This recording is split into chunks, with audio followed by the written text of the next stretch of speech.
Сегодня в учебном зале УГАИ имени Загира Исмагилова проходит юбилейный вечер театральной студии «Искра».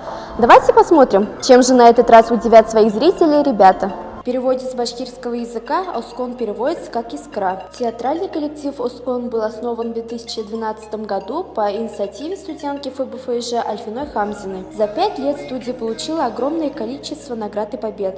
Было показано многое количество постановок. И этот вечер не стал исключением. Зал был переполнен. Все пришли поздравить театральную студию с юбилеем. Ребята подготовили интересную и разнообразную программу на вечер. Юбилейный вечер начался со стилизованного танца «Искра». Далее зрители ожидал отрывок из романа Зайнабишевой «Униженные». Зал был поражен игрой актеров.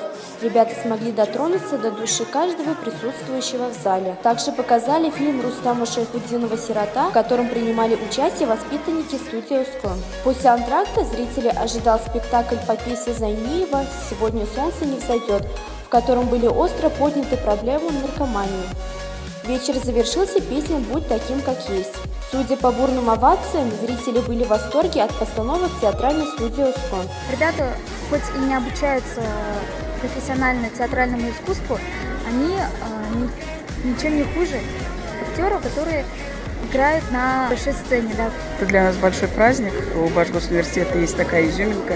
Это башкирский театр-студия «Оскон». Пришла, я посмотрела и отрывки от спектакля, и фильм короткометражный. Я даже удивилась, почему студенты в таком молодом возрасте, не зная ни год, ни бед, ни голода, могут поднимать такие вопросы. И мне это, я даже не знаю, от чего я больше расчувствовалась, от фильма и спектакля, или от того, что студентам это близко. Шикарнейший вечер. Мы сегодня справляли наше 5-летие.